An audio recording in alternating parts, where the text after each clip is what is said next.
On dénonce régulièrement les dangers que provoquent les crèmes éclaircissantes utilisées souvent par les femmes noires. Ce qu'on sait moins, c'est que dès le XVIIIe siècle, des savants fous expérimentaient les moyens de blanchir la peau d'une personne noire. Serge Billet, bonjour. Bonjour. Vous êtes journaliste et vous êtes auteur de Blanchissez-moi tous ces nègres chez Pascal Gallaudet. Alors c'est vrai qu'au travers de votre livre, on découvre des histoires absolument hallucinantes sur la série d'expériences scientifiques et les expériences et les conséquences que ça a entraîné. Tout commence avec le chimiste anglais Humphrey Davy. C'était quoi sa théorie à ce chimiste? Disons qu'il partait du principe, il faut d'abord remonter un peu plus loin. Avec l'esclavage et avec la colonisation, il s'est créé donc une idée qui s'est répandue donc aussi bien en Europe qu'aux États-Unis, à savoir que l'homme noir avait quelque part quelque chose d'inférieur à l'homme blanc. Et donc quelque part, il fallait, pour le restituer dans l'humanité, lui faire en sorte qu'il puisse retrouver ses couleurs initiales, qui est la couleur donc emblématique est la couleur blanche. Et donc les savants ont tenté par des lotions, des acides, des fumigations, des expériences au rayon X, de blanchir les noirs pour de vrai, pour que justement ils puissent intégrer cette humanité qu'on considère comme étant l'humanité normale, celle du monde blanc. Et donc on a trempé en Angleterre, mais aussi en France, des noirs dans des acides pour pouvoir essayer donc de les rendre blancs. Malheureusement ça n'a pas marché. Et on a aussi donc injecté le germe de l'albinisme à certains d'entre eux. On a donc expérimenté au rayon X aux États-Unis et ces pratiques-là ont été à l'avant-garde du blanchiment puisque elles ont d'abord été imposées donc à ces personnes qui ont pensé qu'il fallait changer de peau pour changer de vie et elles-mêmes ont fini par se convaincre que cette réalité était donc la leur. Et juste pour revenir à l'origine, c'est effectivement extrêmement intéressant. Vous racontez que les scientifiques considéraient que pour avoir la preuve que l'humanité à l'origine était blanche, c'est que comme la paume des mains et la plante des pieds est blanche, ça prouvait qu'au départ, l'homme forcément était blanc. Mais ce qui est assez particulier, c'est que du côté des Noirs aussi, en Afrique, on pensait que l'humanité était noire. Donc chacun tirait la couverture à lui. Malheureusement, le rapport de force n'était pas le même. Et donc comme il y a d'une part des vainqueurs et d'autre part des vaincus, ce sont les vainqueurs qui ont imposé leur loi. Et donc il fallait ramener donc tous ces Noirs dans l'humanité donc réelle qui était la leur, qui est l'humanité blanche. Alors il y a toutes ces expériences dont vous parlez, c'était de véritables séances de torture, hein, on imagine, mettre de l'acide sur la peau. Alors on passe au 19e siècle maintenant. Alors là, il y avait des publicités pour des lessives hein, qui étaient censées, et des savons qui étaient censés blanchir la peau. C'était à base de quoi? Disons que c'était des pubs mensongères, disons. Comme ce qu'on a pu voir pour L'Oréal en 2008, une pub qui a été faite par Beyoncé, où on disait quelque part, donc, on avait blanchi la photo de Beyoncé parce que ça faisait mieux qu'une personne à la peau très claire puisse vanter des produits donc, de ce genre-là. Même dans certains tableaux, on a blanchi certains noirs. Et même certains tableaux. Et donc, à cette époque, au 19e siècle, en France, on faisait de la pub pour des lessives et pour des savons, et on mettait donc des images où on voyait donc des noirs qui trempaient leur peau et leurs mains dans ces lessives et ces mains ressortaient toutes blanches. Bien sûr, c'était une pub mensongère, mais c'était une façon à la fois de vanter la qualité du produit, pour dire, vous voyez, donc ce sont des produits qui sont extrêmement efficaces, et en même temps d'inférioriser donc l'homme noir en laissant entendre justement toujours cette même théorie qu'il faut que quelque part il se rapproche de l'homme blanc pour être dans la civilisation. Les raisons pour lesquelles les femmes et certains hommes d'ailleurs ont voulu se faire éclaircir la peau a évolué quand même avec les années. On est parti au départ, c'était pour lutter, enfin c'était pour ne pas être en but au racisme. Au départ, c'était ça, mais il faut savoir aussi que dans les traditions africaines, un peu comme dans les traditions japonaises aussi, la couleur blanche au départ, au XVe siècle, c'était une couleur qui était une couleur abstraite avec laquelle on entrait en communication avec les ancêtres, avec le pouvoir divin. Donc il y avait déjà une fascination pour la couleur blanche, mais qui n'avait rien à voir avec l'homme blanc. Donc c'était avant même de le connaître. Et donc naturellement, lorsque les négriers sont arrivés, certains Africains ont pensé que c'était le retour des ancêtres et ont même été effrayés par cette situation.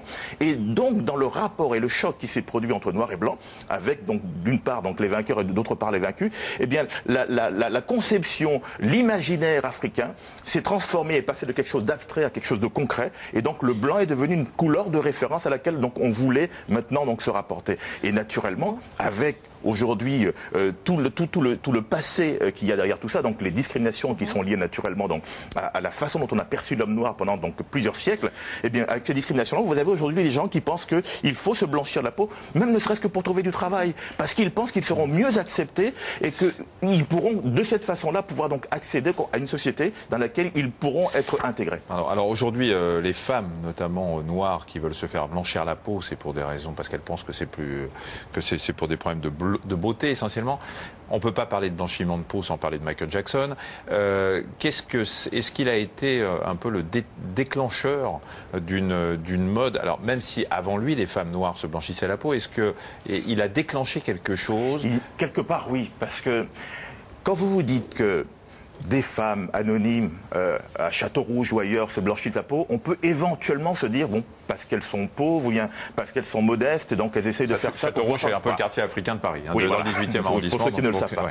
Mais quand vous pensez qu'une personne comme Michael Jackson, qui n'a aucun problème financier, qui n'a aucun problème pour être accepté partout où il peut passer, vient à se blanchir la peau, ça vous montre aussi à quel point le conditionnement et le complexe est tellement grand que même chez une personne donc de cette stature, eh bien, elle éprouve l'envie de se blanchir la peau. C'est pour vous montrer à quel point le problème est extrêmement profond et extrêmement ancien et qu'il faut vraiment le traiter en connaissant d'où vient cette question. Je vais faire juste un peu de provoque. Nous, blancs, on aime bien avoir la peau un peu marron, puisqu'on se bronze. Pourquoi les noirs n'auraient pas envie de blanchir leur peau sans complexe, juste parce qu'ils ont envie comme ça d'avoir une peau un petit peu différente de celle qu'ils ont eue. C'est très intéressant ce que vous dites, parce que j'ai posé la question dans le livre, les dermatologues, notamment un dermatologue, en tout cas j'ai interrogé ce que les dermatologues pouvaient dire là-dessus, notamment ici à Paris, et il y a une petite nuance entre les personnes qui se blanchissent la peau, les personnes noires, et les personnes blanches qui tentent de bronzer, notamment avec des UV, même s'il peut y avoir aussi